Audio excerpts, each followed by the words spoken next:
Nous sommes en 2025 après Jésus-Christ. Toute la France est derrière le PSG avant sa finale de Ligue des Champions. Toute ? Non. Une petite cité peuplée d'irréductibles phocéens résiste encore et toujours à la ferveur. Et la vie n'est pas facile pour les supporters retranchés des South Winners, du Commando Ultra, des Fanatics et des Dodgers. Ils sont fous ces Marseillais avec les ventes de maillots de l'Inter qui explosent dans la plus belle ville du monde. Et si le PSG est titré ce samedi soir, on pourra dire que le ciel leur sera tombé sur la tête. On est le 26 mai 2025. Bienvenue dans le Poto Sport Club, le podcast des amoureux de tous les sports. Puisqu'on ne se connaît pas, tous les nouveaux, présentez-vous. Présentez-vous. Quand vous n'avez pas de tueur, vous n'avez pas de tueur. Et comme dirait mon pote Antoine Mendy, d'un dauphin, t'en fais pas un requin. Voilà. Oh. Elle nous casse les couilles là. Il est marrant lui. T'es champion du monde de la connerie toi. Ah là, on est bien. Et coucou mon Pierrot, comment ça va? Bah écoute, ça va, hein, c'est peut-être la semaine, on commence la semaine la plus importante de ma vie de supporter du PSG, donc forcément un peu stressé, mais on est là, on est heureux de se retrouver pour ce petit podcast. Bon, très bien. Avant de dérouler le sommaire, comme d'habitude, qu'est-ce que t'as maté ce week-end? Alors hier après-midi, je me suis fait une grosse après-midi sport mécanique avec enchaînement MotoGP et Grand Prix de F1 à Monaco. Pareil. Il y en a un qui était un peu plus divertissant que l'autre, on va dire, mais bon, on en parlera un peu plus tard. Et sinon un peu de foot, un peu de rugby surtout avec la finale de la Champions Cup. Avec la victoire de l'UBB et pas de Roland quoi. Il y a eu beaucoup de choses à regarder. Je suis en vacances, j'étais sur la route et tout, donc un peu compliqué de mater Roland, mais j'ai suivi les résultats. Ça menace pour faire des braquettes, mais ça mate pas quoi. Okay. Très bien. Bon, du coup aujourd'hui, comme vous l'avez deviné, on va parler de Paris qui joue sa deuxième finale de son histoire en Ligue des Champions contre l'Inter Milan. On va parler de Roland Garros. Alors on va pas se demander si Nadal est le meilleur joueur de tous les temps. On va juste se demander si c'est le meilleur joueur de tous les temps sur Terre. Je pense que ça va vite aller. Et pas de question. Et évidemment, on va parler un peu de ce Roland, les enjeux et du braquet qu'on a fait tous les deux. Ensuite, on reste dans le chic. On descend un petit peu. On va aller au GP de Monaco. Donc on va parler de Formule 1, de la MotoGP un petit peu parce que ça y est, on est dans le train de la hype quoi. Ah de ouf. Et on finira avec les playoffs NBA qui sont sans dessus dessous, qui nous réservent de multiples surprises. Quand on croit que c'est fini, ben en fait c'est pas fini. Quand on croit qu'ils peuvent pas gagner à l'extérieur, ils gagnent à l'extérieur. Enfin c'est passionnant quoi. C'est fou, il y a plus de victoires à l'extérieur qu'à domicile dans ces playoffs. Voilà. Et on finira, j'ai oublié de préciser qu'on fait la petite loose de la semaine comme d'habitude. Et du coup, on finira par le MVP de la semaine. Et il y a du choix. Ah ouais, il y a du gros, il y a eu de la grosse performance. J'ai hâte de débriefer tout ça, mon poulet. On commence avec Paris, du coup. La loose de la semaine. Ah oui, mince, la loose de la semaine. Ah là, c'est terrifiant. Je sais pas quoi dire, moi. Moi, j'ai plusieurs propals. Hein. Il y a eu des belles looses cette semaine, quand même. La seule propale qui me venait, c'était Quartararo, c'était Fabio, mais vas-y, c'est pas mérité que ce soit une loose en vrai. En fait, quand on dit loose de la semaine, c'est pas lui qui a fait de la merde, c'est plus une grosse déception, un coup du sort, quelque chose comme ça, tu vois. Et là, pour moi, quand il est premier avec 5 secondes d'avance, en route pour sa première victoire depuis 2022 sur le circuit MotoGP, et un problème mécanique qui le force à l'abandon, c'est terrible, quoi. C'est terrible. Surtout que c'est la deuxième fois consécutive qu'il est en bonne position, qu'il est en tête d'un Grand Prix et que malheureusement il peut pas finir la course, donc c'est terrible, quoi. J'avais mis que Fabio, mais à contre-cœur, donc je sais pas si t'as d'autres propales. J'ai peut-être raté un truc ou j'ai pas percuté sur un truc. Je sais pas. Non, moi j'avais les deux pongistes français. D'ailleurs, j'étais surpris que la FFL ne disent rien là-dessus parce qu'on a nos deux pongistes français en double qui se qualifiaient pour les demi-finales des championnats du monde. Donc on aurait eu deux paires françaises avec les frères Lebrun en demi-finale des championnats du monde, ce qui, je pense, aurait été historique. Mais malheureusement, Esteban Dor, sur la célébration de la victoire en quart de finale, se fait le genou. Mais oui, tu m'as envoyé en plus. Et oui, est obligé de déclarer forfait pour la demi-finale. Donc voilà, terrible lose. C'est plus une vraie loose, ça. Ça, c'est une vraie loose quand même. Ça, c'est une vraie loose. Après, j'avais la Roca Team aussi, Monaco, défait en finale de l'Euroleague. Ah ouais. Face aux Turcs de Fenerbahçe, alors qu'ils sont dans le coup une grande partie du match, ils mènent au début. Ouais, mais c'est sévère après avoir créé l'exploit en demi, C'est vrai. juste avant. Et voilà, c'est pas comme si on gagnait l'Euroleague tous les ans. Bah, c'est ça, justement. On attend ça depuis combien? 32 ans? Bah, depuis que je suis né, depuis notre année de naissance, 93, avec Limoges qui était le dernier vainqueur de l'Euroleague, quoi. Ah, c'est dur. Et j'en ai une dernière qui, je pense, va te plaire. Une petite propale qui, je pense, va te plaire. C'est Emiliano Martinez et Aston Villa. Donc déjà, notre cher Emiliano Martinez, Dibou, Lachouin Martinez qui prend un rouge face à Manchester United. Le tout premier de sa carrière, d'ailleurs, aussi surprenant que cela puisse paraître. Il serait temps. Ouais, et du coup, c'est sûrement son dernier match avec Aston Villa parce qu'il y a des rumeurs qu'il envoie en Arabie Saoudite. Donc très bien, on n'entendra plus trop parler de lui. Et Aston Villa, du coup, s'incline 2-0 et rate la Ligue des Champions à la différence de but au profit de Newcastle. Mais quel dommage! Voilà. Le mec a la haine de Aston Villa alors qu'il a rien contre Aston Villa, mais juste parce qu'il y a Martinez. En plus, Partout vous les avez éliminés et tout en Ligue Ouais. des Champions. Donc il devrait pas y avoir cette rancœur, tu vois, normalement. Toute ma vie, frère. Toute ma vie, j'aurai la rancœur contre ce gars-là. Et Colo, non. Colo, en Colo, on peut pas. Qu'est-ce que tu veux. C'est dur, mais vas-y, remets pas. On va pas. Dans une semaine aussi importante, footballistiquement parlant, on va pas se remémorer trop de mauvais souvenirs. T'as raison. Du coup, on va essayer d'en prévoir des bons. On va parler de Paris. Oh, on n'a pas choisi alors. Ah ouais. Allez, je te laisse choisir. Ah, moi, quand même, ça me déchire le cœur, mais j'ai envie de partir sur Fabio Quartararo, quoi. Putain, Même s'il fait. décidément. En plus, 3e pole consécutive, mais juste, Ouais. Ouais, pendant la course, il y a toujours un petit coup du Alors, sort qui s'abat sur lui. Dans ce cas-là, on met pas Fabio et on met le team Yamaha. Ouais, moto de merde. Voilà. Je sais pas, GP2 Engine. Je sais pas si ça se dit aussi pour la MotoGP, mais on met team Yamaha alors. Ok, ça me va. Team Allez. Yamaha. Les mécanos de la Team Yamaha. Ah, franchement, ça m'a brisé le cœur. Ça m'a déchiré. Pareil. Quoi.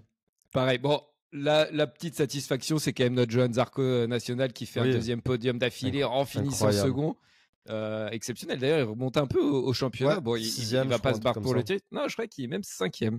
Ouais. Mais bon, c'est voilà, c'est une grande course pour lui et malheureusement notre Fabio qui ce coup du sort qui s'acharne sur lui. Ouais.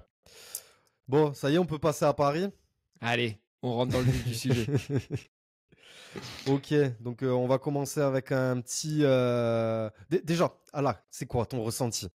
C'est la pression, pas la pression, la confiance, pas la confiance, des superstitions. Qu'est-ce qui se passe là?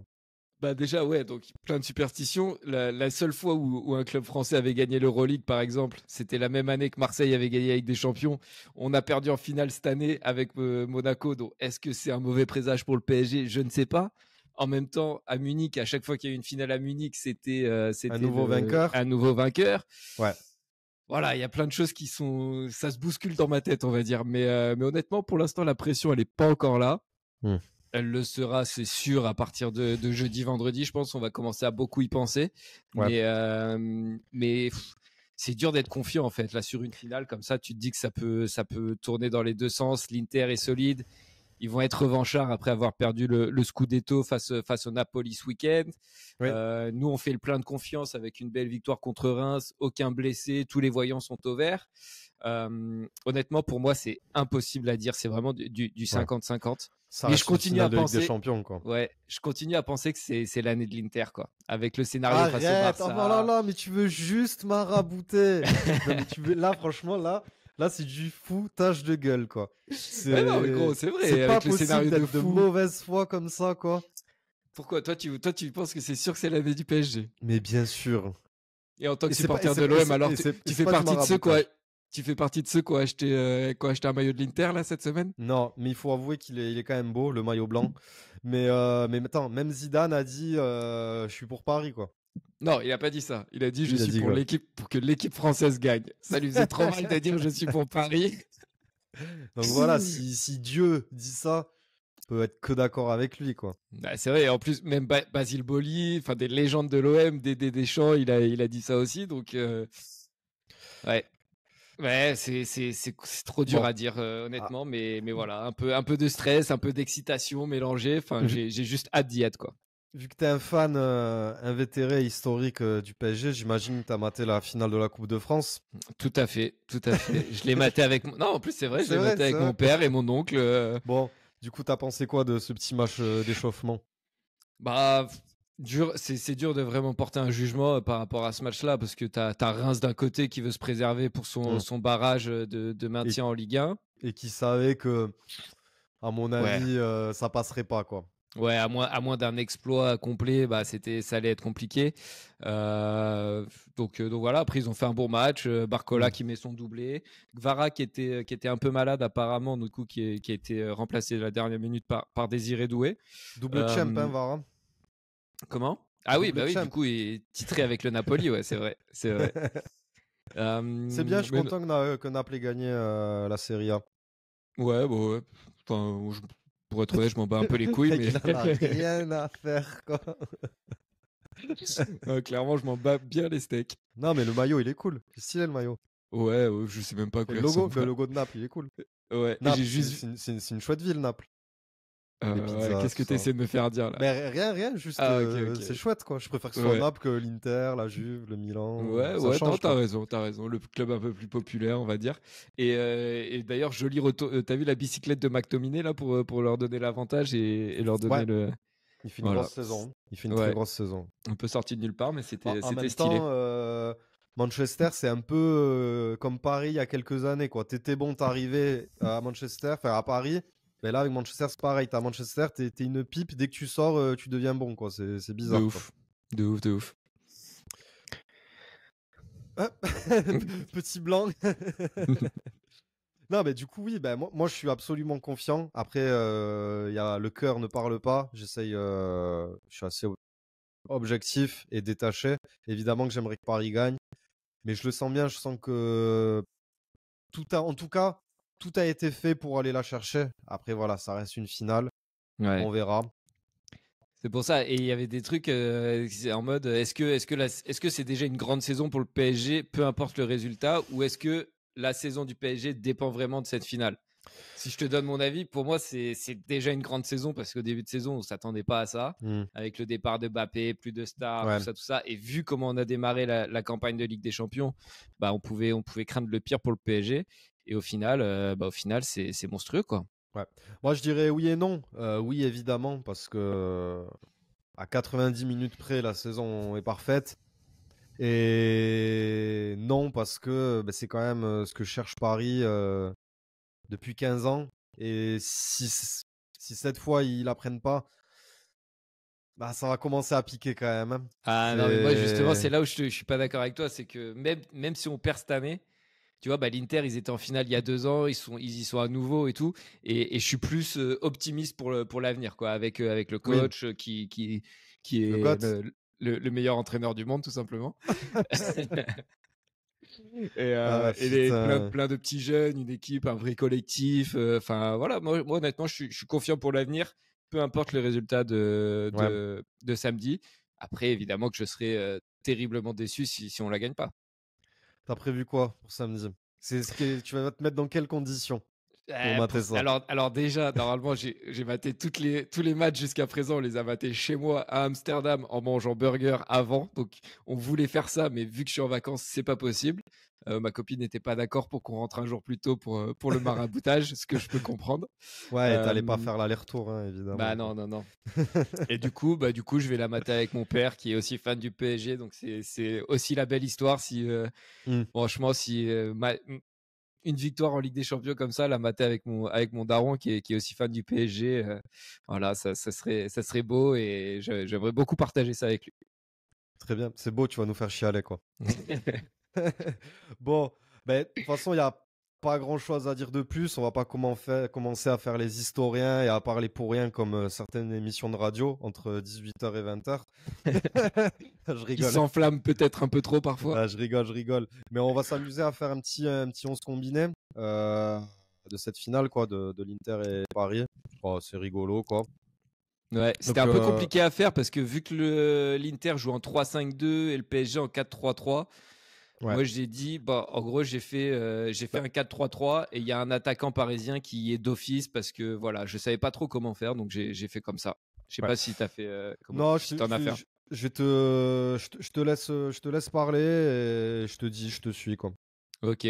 Bah alors pour le poste de gardien entre Yann Sommer et Gianluigi Donnarumma, peut-être le poste le plus difficile à choisir. Là, vu la campagne européenne des deux, mais j'ai quand même mis Gigio parce que il est juste monstrueux.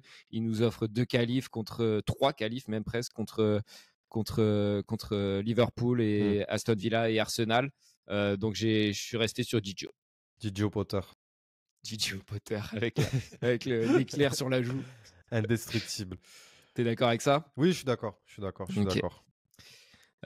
Au poste d'arrière droit, pas facile non plus parce que les deux ont été très bons entre Denzel Dumfries, l'arrière droit de l'Inter, et Achraf Hakimi. Mais je suis resté sur mon petit Achraf, c'est mon gars sûr. Ouais. Peut-être le Parisien le plus régulier depuis le début de la saison. Donc je suis resté avec Hakimi. Peut-être même le meilleur arrière droit du monde en ce moment. Ouais, c'est possible. Et attends, si je ne m'abuse, il est capitaine aussi du PSG, non? Non, Marquinhos, capitaine. Ah putain, ouais, mais il est vice-capitaine. Ouais, vice-capitaine, oui, je suis trop bête. Ouais. Oh là là, pour Marquis, les gars. Faut aller la chercher pour Marquis. Si vous le faites pas pour vous, faites-le pour Marquis, quoi. De ouf. Parce que je crois que si ça passe pas, je crois qu'il arrête sa carrière, je crois. Mais non, c'est un mec, il a tout connu, il en a pris des coups dans la gueule, il sera de retour, t'inquiète pas. Ouais, bon, après la soupe est bonne aussi. Hein. Oui. Il va peut-être prolonger de 2-3 ans, continuer à prendre les pépettes. Hein. Ensuite. Défenseur central gauche, donc c'est entre Bastoni et Pacho. Pas facile non plus, mais j'ai choisi Bastoni. Je le trouve vraiment très solide, même si Pacho est monstrueux. Je suis resté sur Bastoni, qui est vraiment un des espoirs et le futur du foot italien en défense centrale, le digne héritier des grands défenseurs centraux italiens qu'on a connus. Mais honnêtement, Pacho avait sa place aussi. Pacho, bouillant, hein. Franchement, on va faire les mythos. Enfin, moi, en tout cas, personnellement, je le connaissais pas du tout l'année dernière. Et là, on peut saluer que le flair qu'a eu la cellule de recrutement du Paris Saint-Germain, quoi.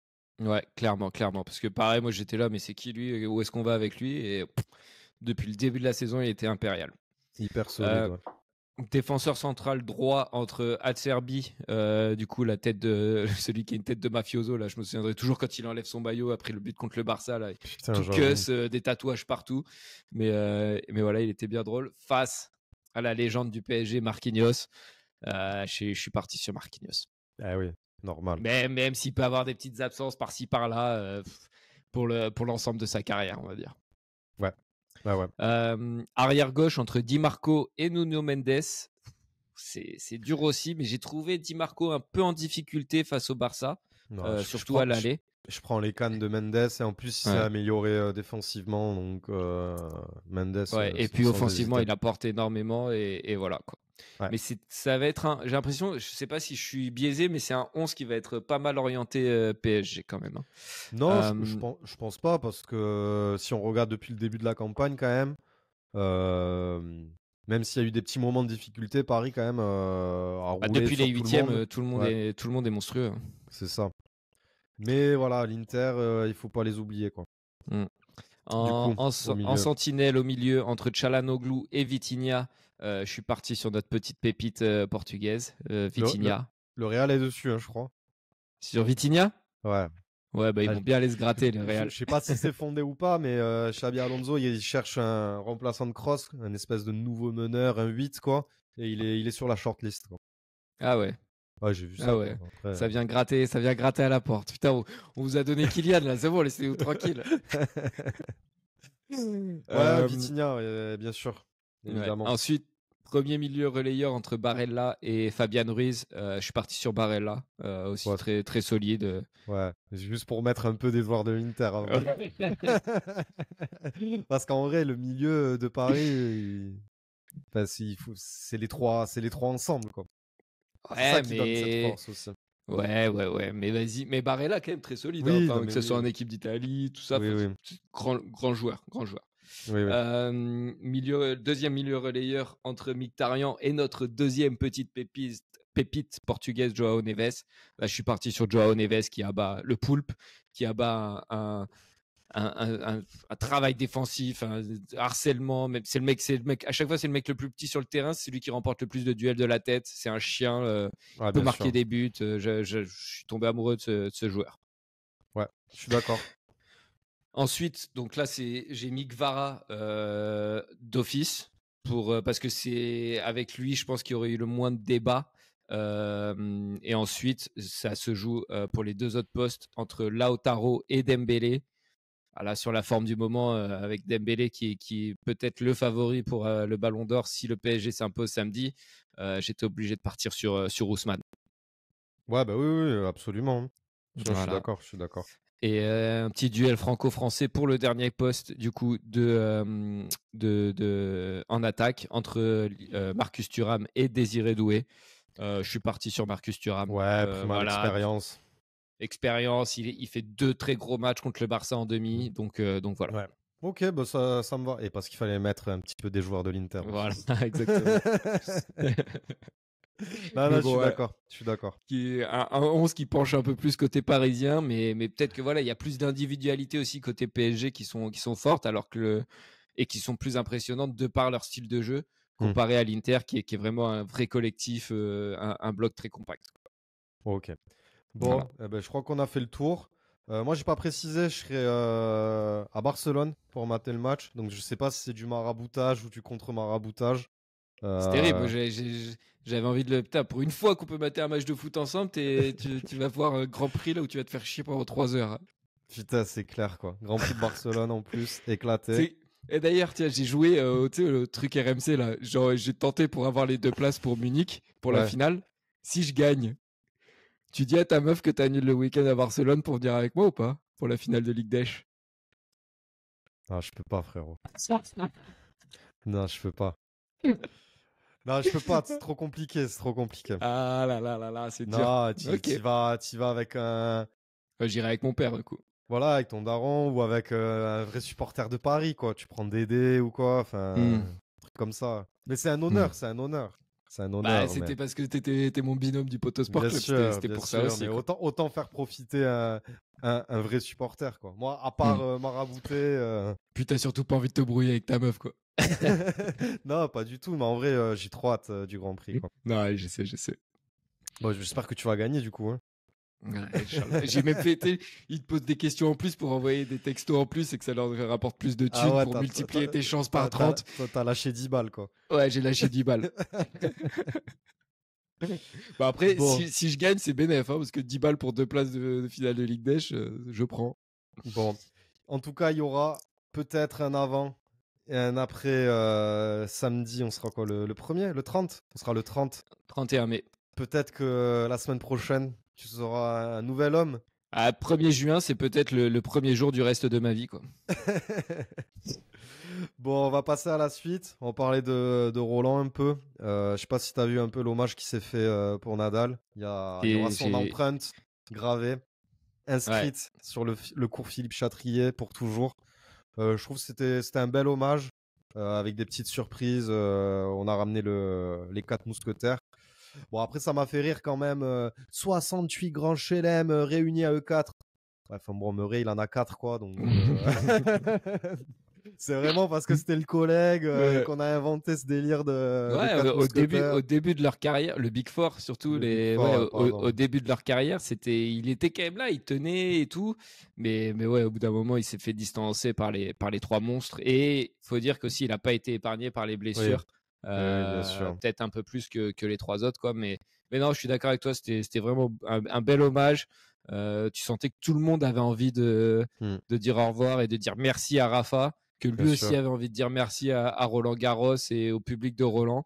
Donc non, c'était vraiment magnifique. Ouais. Et je trouve que il y avait des rumeurs à un moment comme quoi il aurait fallu renommer le cours Philippe Chatrier, cours Raphaël Nadal. Dans l'idée, pourquoi pas, mais je trouve que c'est tellement historique et ancré Philippe Chatrier ou même les autres cours que non, tu peux pas faire ça. À la limite, si un jour il y a des gros travaux, des grosses rénovations et qu'il y a un nouveau cours à intégrer, oui, là, je suis d'accord, t'appelles un cours Raphaël Nadal.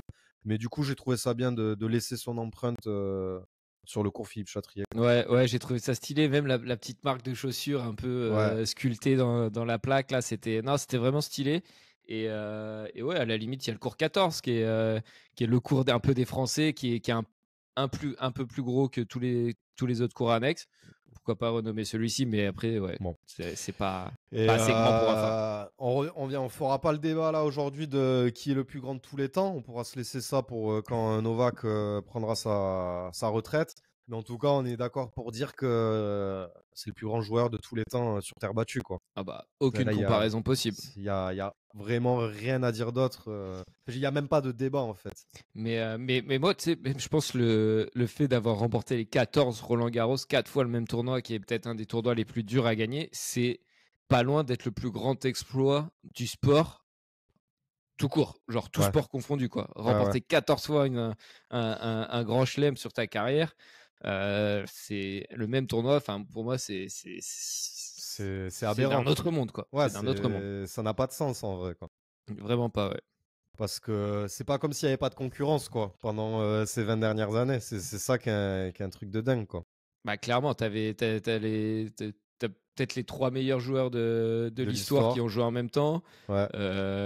Même à la fin, quand t'avais les petits jeunes, la next gen qui arrivait avec des mecs comme ça. Et moi, il y a un truc je suis très heureux de l'avoir vu.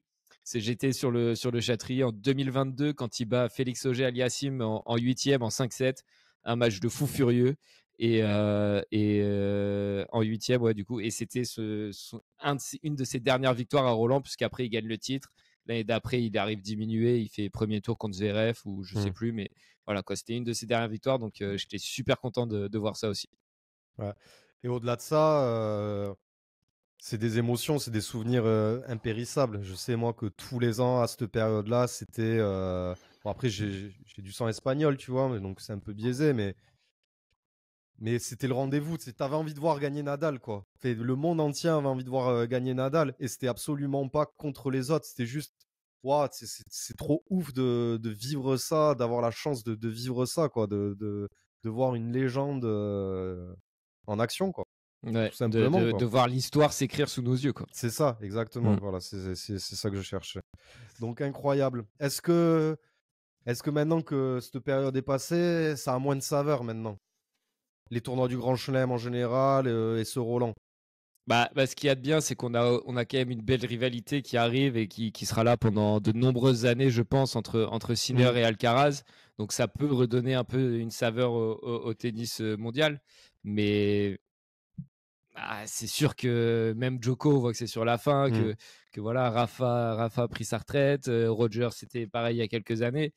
Bah, c'est une très très grosse page du tennis qui se tourne et ça fait bizarre. Je pense que l'intérêt du tennis va forcément un peu diminuer jusqu'à ce qu'on retrouve vraiment la rivalité entre Sinner et Alcaraz, peut-être au même niveau que celle de Roger et Rafa ou de Rafa et Djoko. Moi, je pense pas qu'il y aura moins d'intérêt ou que ce sera moins bien. Je pense qu'il y a eu peut-être une ou deux éditions de creux l'année dernière, et encore que l'année dernière, c'est Alcaraz qui gagne. Mais genre, si Alcaraz gagne cette année, moi je l'ai mis vainqueur sur mon bracket, ben, je pense que ça va relancer ce truc, et malgré lui, ben, il est espagnol et à Roland, enfin, il est bon sur terre, et ben ça va le poursuivre. Alors, je dis pas qu'il faut qu'il en gagne 14, mais si Alcaraz il finit sa carrière avec 5, 6, 7 Roland, eh ben franchement, l'intérêt aura été relancé et on pourra dire que c'est le digne héritier de Nadal, quoi. Oh oui, c'est sûr, c'est sûr. Donc non, moi j'ai hâte de cette édition. Franchement, ben là du coup c'était super intéressant de faire le bracket parce que j'ai une vision d'ensemble du tableau. Rien que pour c'est ça, cool. Tu peux voir cool. un peu qui a les bons tableaux, qui va avoir un tableau plus compliqué. Et tout, c'est sympa. J'ai mis une finale Zverev-Alcaraz quand même. Ok, donc toi tu pars pas sur un duel forcément Sinner-Alcaraz. Non, je pense que Sinner va être un peu court physiquement et qu'il se fera sortir en demi par Zverev. Ok. Je Moi, pense. Je suis pas sûr que ça soit physiquement, mais c'est plus parce qu'à mon avis, pendant les 3 mois, là, il a dû s'entraîner comme un bœuf et tout. Il doit être bien, bien fit. Mais c'est peut-être plus dans la gestion des matchs, la gestion des moments importants, tu sais, genre le truc que tu peux pas faire, la gestion des émotions que tu perds un peu, que tu peux retrouver qu'en compétition, qu'en enchaînant les compètes au final. Et c'est peut-être ce qui lui a manqué en finale contre Alcaraz à Rome, où il a plusieurs balles de 7 dans le premier, il les fait pas et il perd après au tie-break. Donc c'est pour ça, mais je le vois quand même arriver en finale. Surtout que Zverev, je vois quand même une finale Sinner-Alcaraz. Surtout que Zverev fait pas forcément très très grande forme. Ouais, mais c'est quand même c'est un de ses tournois quand même, Roland. Il aime bien ce tournoi, il aime bien y performer. Et il y aura toujours cette amertume. On ne saura jamais, mais quand il se fait la cheville contre Nadal en demi, je crois c'était pas en finale.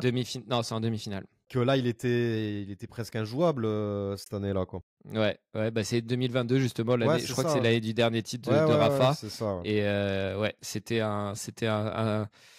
Ouais, mais je suis pas sûr que cette rancœur le nourrisse assez pour qu'il puisse arriver jusque là, mais bon, c'est sûr que ça va être un mec à surveiller dans ce tableau. Et si on, attends, je vais te dire mes demi. Donc j'ai les Sinner Zverev et Musetti Alcaraz. Pareil. Ouais. Pareil. Putain, tu connais le tennis en fait. Hein. T'as vu ça ou quoi? Je savais que Musetti c'était le mec sur qui parier, qu'il est chaud en ce moment et tout. Bien sûr. Et par contre, petit coup d'arrêt pour Fils qui retrouverait potentiellement Sinner en 8e. Ouais. Je pense qu'un peu court quand même s'il est monstrueux, un peu court face à Sinner. Ouais, surtout qu'il a fait un très bon début de saison. Là, il est un peu dans le creux de la vague avant Roland. Je crois il a pas joué cette semaine avant, donc il arrivera frais. Mais déjà dès le 3e tour, enfin, il a pas un tableau facile quand même parce que non. Même premier tour, il prend Jarry, qui est un Chilien très grand, qui est très bon sur terre, qui est un peu moins bon depuis quelques temps, mais qui a eu des bons résultats. Derrière, il prend Roublev au 3e tour. Alors, Roublev qui est aussi lui un peu sur la phase descendante, mais voilà, il n'a pas un tableau facile. Et après, je pense que quand tu arrives sur Sinner, sur un match au meilleur des 5-7, il est encore un peu juste. Et oui, c'est ça qu'il faut pas oublier sur les tournois du Grand Chelem, c'est un tout autre tennis. Ouais, non, c'est sûr. Donc ouais, c'est dommage qu'ils prennent Sinner dès les 8e. Après, ça nous offrira peut-être un match magnifique sur le Châtrier, en espérant qu'il y ait une ambiance à la hauteur de ce match-là. Mais voilà, ça va pas être facile pour lui. Tout est possible aussi dans le sport en général. Et je sens que il arrive plein de confiance et qu'il s'est bien préparé pour ce tournoi, quoi. Après, il a jamais gagné un match à Roland encore. Ouais. Jamais passé le premier tour. C'est vrai. Et qu'est-ce qu'on a eu hier? Comment il s'appelle? Je vais écorcher son nom. Giovanni Mpecci Perica. Ouais. T'en penses quoi? Du coup, c'était sa première victoire à Roland. Est-ce que son avantage d'être grand et de faire des services canons sur terre, ça va l'avantager ou ça égalise un peu ses chances? Ouais, bah de toute façon, sur terre, pour les gros serveurs, ça a toujours été un peu ça neutralise un peu l'avantage qu'ils ont avec leur gros service. Après, toujours pareil, public français, ça peut galvaniser le public de Roland qui est de plus en plus chaud, je trouve, d'année en année. Depuis qu'on a réautorisé les bières dans les tribunes, c'est de plus en plus chaud. Donc voilà, ça va être à suivre. Je sais plus qui joue après. Là, je dois la voir sur le bracket. Je te dis ça tout de suite. Ouais. Tac. Moi, j'avais mis Tirante, mais je sais pas ce qu'il a fait, Tirante. Je sais même pas s'il a ouais. Il a un 2e tour qui est abordable. Ouais. Tirante ou des mecs qu'on connaît pas. Ou Tsumur, ouais. C'est quoi non, il a perdu. Ce sera Tsumur. Ouais, Tsumur, ouais. Parce que je vois que j'ai déjà un incorrect. Je me suis fait niaquer le pied par mon chien. Ouais, ok. T'es classé comment là? C'est quoi ton classement? Je suis éclaté au sol, frère. J'ai déjà plein d'erreurs et tout. Ouais, moi j'ai 160 points, quoi. J'en ai 81. Ah ouais. J'ai tenté des trucs et c'est pas passé. Ouais. Et Gasquet, quand même, je l'ai fait gagner. C'est aujourd'hui qu'il joue, non? Ouais, contre Terence Atman. Ça ira pas plus loin que le 2e tour si jamais il gagne, je pense. Non. Ah non, mais de toute façon, Sinner, il se fait les championnats de France là. Il joue Rinderknecht au premier tour. Derrière, il joue le vainqueur de Hatman Gasquet. Il prend Arthur Fils en 8e. Donc voilà, il va couper des têtes, il va guillotiner des Français là. Il faudra qu'on en parle, Gasquet. On pourra en parler à la fin de la quinzaine ou même la semaine prochaine un petit peu. Bah moi j'allais en parler aujourd'hui, mais plus vers la fin de vas-y. l'émission pour les MVP d'honneur. Ah, d'accord. Je t'ai pas vu venir. Petit teasing. Très bien, très bien. Bon, je crois qu'on a fait le tour sur. Juste Roland. un petit truc, quand même, dernier, parce que bon, on va parler un peu des femmes aussi, mais dernier Roland de Caroline Garcia, qui. Elle est jeune. Elle est pas si vieille. Je crois qu'elle a notre âge, donc elle a 31, 32, un truc comme 33, ça. Non, 32, 33, je crois. Ouais. Donc, mais c'est surtout que depuis, elle a eu une saison depuis en 2022, je crois, ou en 2023, où elle est exceptionnelle. Elle fait demi à l'US Open, elle gagne le Masters, donc elle est vraiment complètement, une des meilleures joueuses au monde, quoi. Et après ça, là, maintenant, ça fait 2-3 ans qu'elle n'y arrive plus. Elle est passée au-delà de la 140e place mondiale. Et elle l'a même dit elle-même, elle l'a pas dit comme ça, mais c'est pour mettre un peu fin aux souffrances, quoi. Donc, donc voilà, c'est dur pour elle, mais voilà, c'est dernier Roland et on verra ce que ça donne. Mais ouais, ça risque d'être compliqué encore pour elle cette année. Franchement, le tennis, c'est un des sports les plus durs. Hein. Avec la natation, c'est différent. T'es tout le temps en déplacement, t'es livré à toi-même, c'est un sport individuel. C'est le public. Si tu gagnes pas, t'es pas payé. Ouais, c'est. Le public français surtout. Hein. Le public français est très très dur. Hein. Quand tu gagnes, t'es tout en haut de l'affiche, mais tu peux redescendre très très vite. C'est clair. On a fait le tour là, non?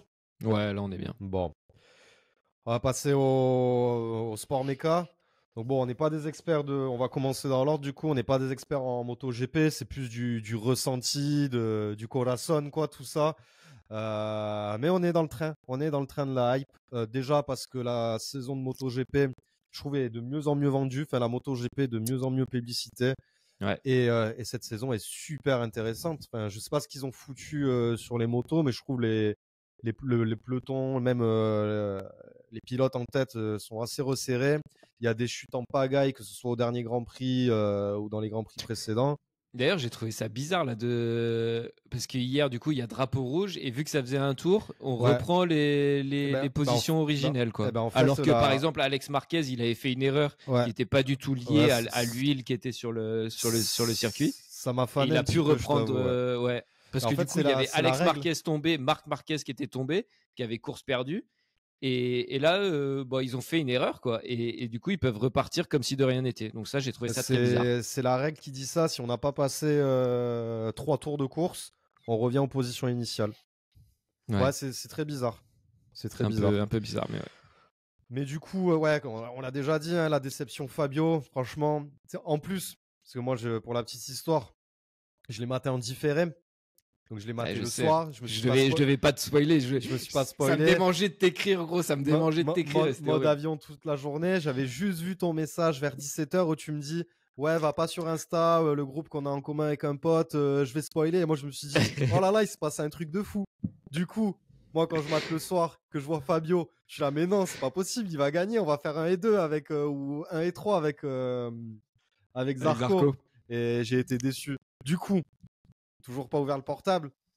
F1, je vois Adjar, je fais mais non, il va gagner le Grand Prix de Monaco, Adjar, c'est pas possible. Moi, je pensais qu'il allait avoir une dinguerie, vu que tu m'avais quand même précisé, va pas sur Insta regarder la conversation. Ben non, que nenni, quoi. Mais c'était quand même une belle perf. Ouais, mais ouais, le MotoGP, franchement, trop cool. Et pareil, déception de ouf quand je vois Fabio tomber. Mais c'est un peu le scénario similaire au final au Grand Prix de France la semaine dernière où t'as la grosse déception de Fabio que tout le monde attendait, qui fait sa 3e pole consécutive. Vraiment, sur un tour, j'ai l'impression que c'est le meilleur pilote. Ouais, là, clairement. Mais c'est juste que voilà, la moto, elle est pas performante sur tout le long d'un Grand Prix. Et puis, il y a aussi des coups de malchance, quoi. Là, je pense que c'est vraiment un coup de malchance.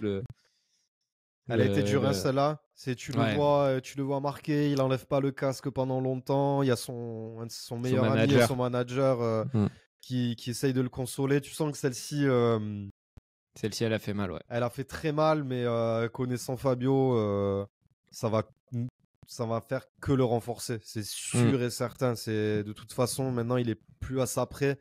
Quand elle va revenir la première victoire depuis 3 ans, je pense que ça va encore déclencher quelque chose. Et bon, pour cette année, il sera pas champion du monde, loin de là, mais en tout cas, si Yamaha continue à bien bosser et à remonter la pente, ça peut le faire, quoi. Ouais, c'est un bon présage pour la saison prochaine, quoi. Ouais. Carrément. On passe du 2 au 4 roues. Du coup, comme on disait, Grand Prix de Monaco. Adjar qui finit 6e, Ocon 7e, Gasly qui s'est fait kick au début du Grand Prix, ouais. C'est ça. Merci Yuki Tsunoda qui change de trajectoire en plein freinage. Donc forcément, 2 sur 3, c'est dommage et belle stratégie de Red Bull Racing. Ouais. Par contre, moi. Mais je suis d'accord. Moi, je trouve ça chelou que ce soit autorisé de pouvoir autant ralentir. Albon, il nous a fait le coup aussi après. Les gars, il va falloir revoir les règles. Là. Attends, non mais c'est le Grand Prix de Monaco. Moi, pour ou contre le garder au programme? Moi pour. Ah, moi contre.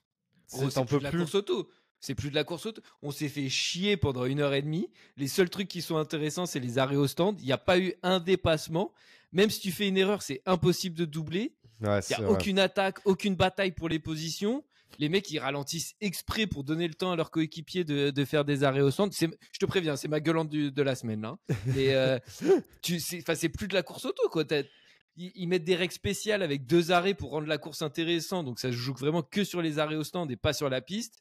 Voilà, pour moi, c'est un grand prix pour la Jet Set. On a vu Jeff Bezos, on a vu Patrick Dempsey, là, le mec de Grey's Anatomy, on a vu Squeezie, mais on a vu 0 dépassement. C'est ce que j'allais te dire. Tu les occupes comment, tous ces gens qui ont fait le festival de Cannes une semaine avant et qui restent exprès dans le coin? Faut bien les occuper. C'est ça. Non, moi, en vrai, je m'ennuie jamais devant un Grand Prix de F1. Mais je vois ce que tu veux dire. C'est vrai que, par exemple, Leclerc, qui est sur les pattes de Norris à la fin, il n'arrive pas à le doubler. Mais bon, en même temps, sur un vrai circuit, s'il avait eu l'occasion de le doubler, c'est parce qu'il n'y aurait pas eu Verstappen devant. Et en fait, non, il n'aurait pas eu l'occasion de le doubler. Mais il avait eu l'occasion de le doubler quand même, s'il y avait un petit espace, une petite fenêtre dans ce Grand Prix, oui, il aurait pu rester devant Norris, parce que Norris aurait galéré à le redoubler, tu m'as compris. Je sais pas quoi en penser. On va dire que c'est une parenthèse dans la saison de F1. Ouais. Moi, c'est pas... En tant que fan de sport auto et de F1, alors ok, il y a un spectacle, c'est le prestige, c'est tout ce que tu veux, mais en termes de performance et de sport pur, c'est quand même très limité, quoi, je trouve. Je pense que plus qu'un autre Grand Prix, le Grand Prix de Monaco, il se consomme avec la qualif la veille, quoi. C'est plus intéressant la qualif que le Grand Prix, effectivement. C'est ça. Après, ça reste quand même impressionnant de voir les mecs débouler à 250 km/h dans les rues de Monaco, étriqués. Ils frôlent les murs, ils passent à ça des murs. C'est n'importe quoi, tu vois. Rien que pour ça, c'est beau, quoi. Mais oui, du coup, victoire de Norris, la première à Monaco, en pétant le record du Tour la veille en moins de 10. Impressionnant. J'aime toujours pas Norris. Non, mais vraiment, je l'aime pas. Je le trouve, je l'aime pas. Voilà. C'est un peu, pas trop. Enfin, je sais pas. C'est un peu. Moi, je trouve qu'il fait trop la pleureuse, en fait. Ouais, il m'énerve.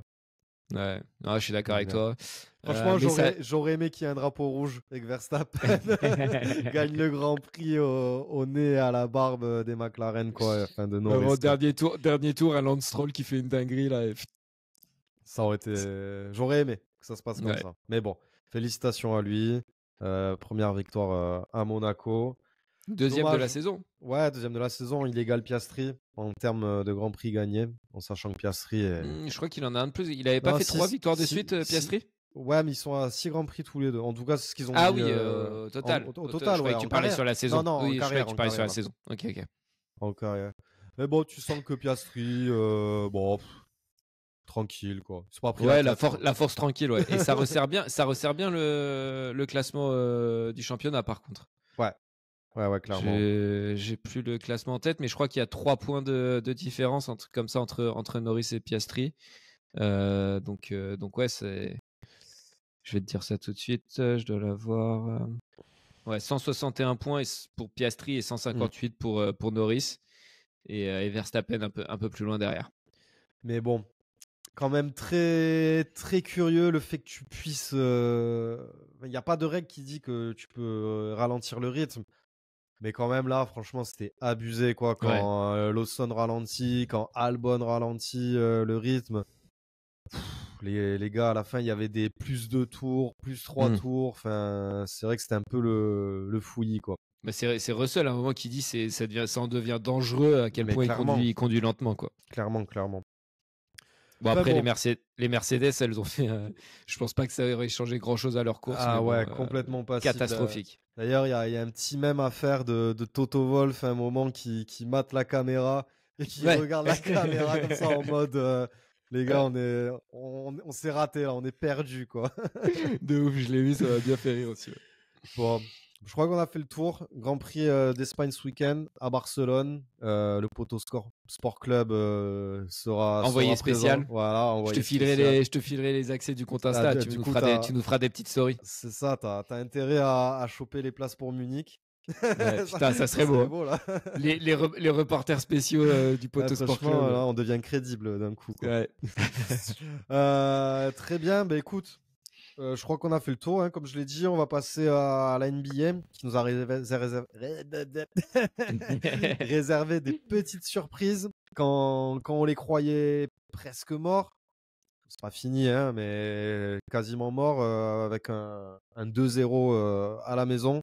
Donc je parle respectivement des New York Knicks et oui, c'était à la maison. Par contre, non, OKC était à la maison, le 2-0. Ouais. Ok, ici, là, pour l'instant, il n'y a pas de changement d'avantage du terrain ou quoi que ce soit. Mais bon, c'était mal barré quand même pour Minnesota, qui a quand même gagné le match 3. Et du coup, New York qui gagne le match 3 à Indiana. Ouais, avec un Tyrese Haliburton très très clutch sur le match 1, avec un peu de chance.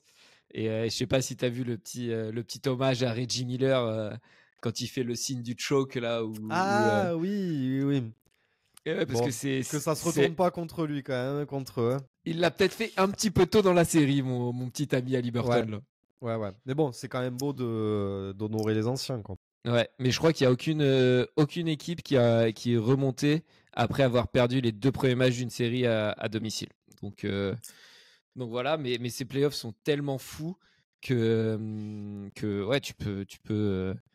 Enfin, il y a des renversements de situation, des remontadas dans les matchs alors qu'il reste 1 minute à jouer, il y a 10 points d'écart et ça remonte. Enfin, c'est fou ces playoffs. Je pense que ça va quand même être un peu tendu. Ça va être un peu tendu pour les Wolves, mais attention à New York, quoi. Mais bon. Mais c'est bizarre parce que là on voit beaucoup moins de vidéos des fans des Knicks qui gueulent dans la rue, Knicks in 4, ça ferme bien sa gueule. Hein. On a vu Timothée Chalamet en furie, il en fait des casses, il m'a saoulé. Il surfe sur la hype là. Non, mais c'est un vrai fan, mais. Non, je déconne.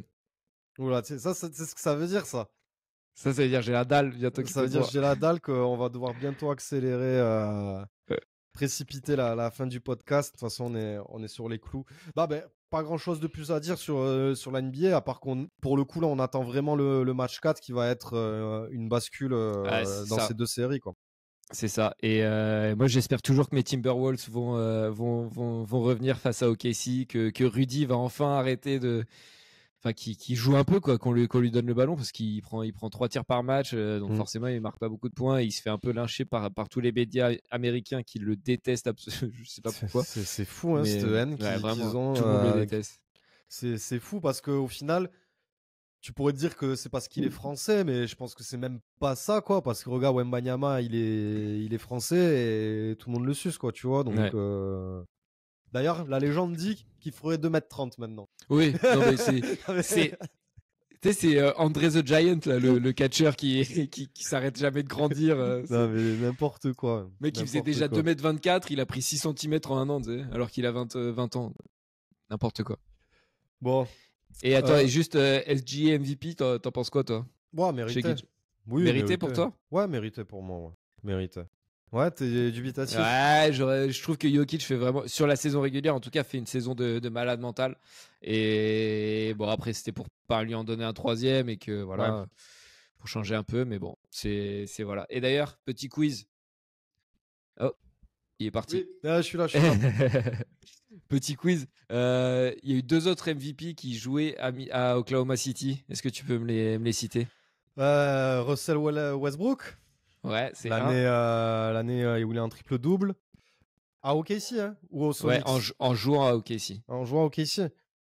Kevin Durant. Ouais, bien. Ouais, Putain, ouais, t'es ouais. chaud. Ah, T'es je chaud, suis bon, chaud, c'était- comme en tennis, quoi.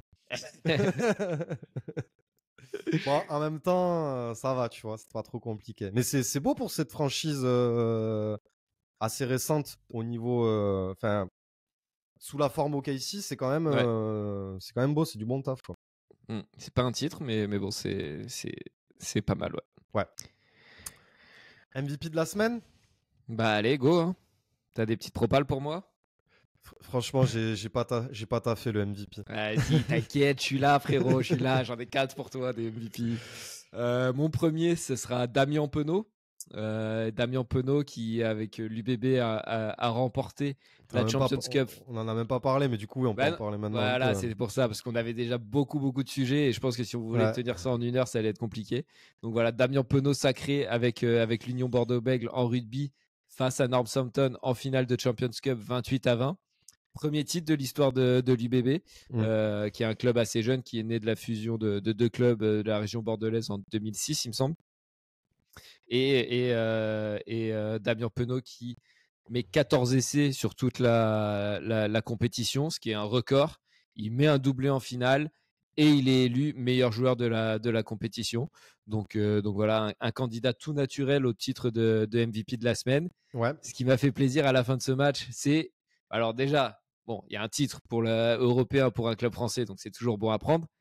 Mais surtout, tu bats les Anglais en finale, donc ça, c'est encore plus jouissif, on va dire. C'est Et il vrai. y a un petit chambrage à la fin avec la nouvelle pépite du rugby anglais, Henry Pollock, qui avait dit que l'UBB, c'était qu'un club de mercenaires, blablabla. Il avait ouvert sa gueule, il a un chambrage avec un geste où il met les 2 doigts sur la gorge, là, comme ça et tout.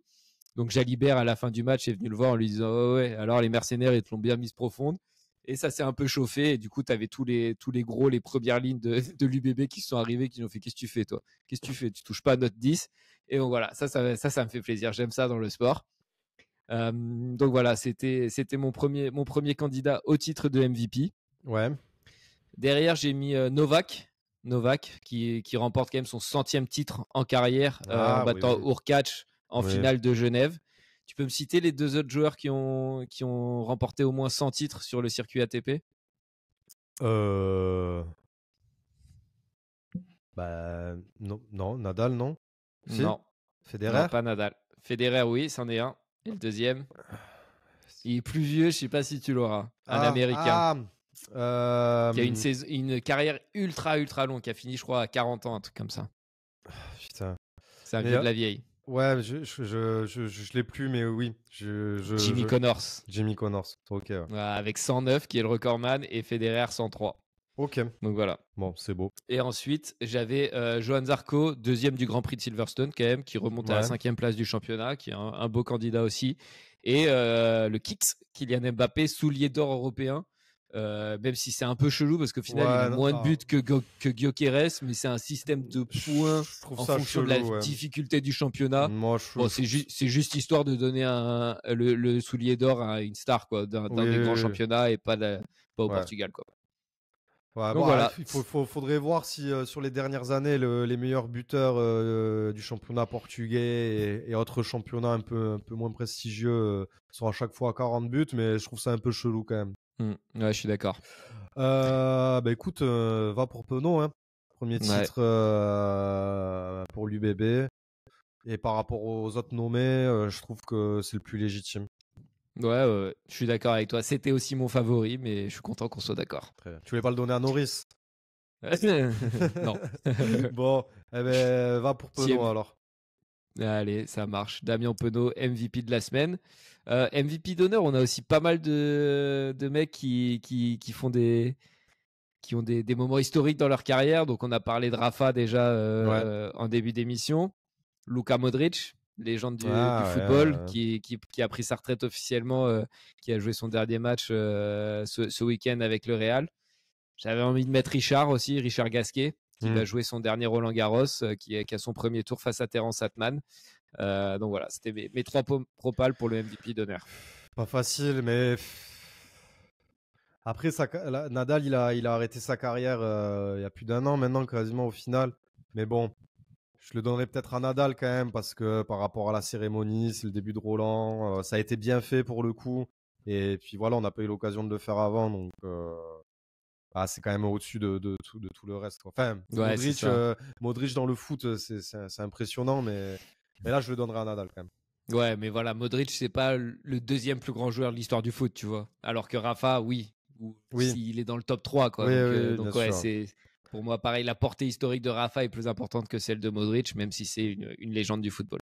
Ouais, bien sûr. Bon, tout est bon. Hein. Eh ben, on a réussi à tenir. Je suis fier de nous parce qu'on avait beaucoup de sujets. On l'a tenu en moins d'1 heure. C'est pas mal. Qu'est-ce qu'on mate cette semaine? Oh bah là, tu sais, j'ai petite semaine de vacances, donc ça va évidemment se faire des petites siestas devant Roland Garros. Puis, je sais pas grand chose ce week-end, je crois. Hein. Non, ce week-end, je vois pas. Tu sais, c'est les fins de saison et tout. Il y a plus grand chose. Tous les championnats sont joués. Bon. Oui. Paris SG. Paris SG. Bah oui, bien sûr qu'on va mater la finale de Ligue des Champions et aussi un match très important pour le maintien de l'USAP juste avant. Donc grosse journée samedi. C'est ça. Eh ben tout pareil. Allez. Allez, à la semaine prochaine mon ref et puis à la semaine prochaine. Puis voilà. Ciao l'équipe. Ciao l'équipe. Alors, puisqu'on ne se connaît pas, tous les nouveaux, présentez-vous. Présentez-vous. Quand vous n'avez pas de tueur, vous n'avez pas de tueur. Et comme dirait mon pote Antoine Mendy, d'un dauphin, t'en fais pas un requin. Voilà. Oh. Elle nous casse les couilles là. Il est marrant, lui. T'es champion du monde de la connerie, toi. Ah là, on est bien.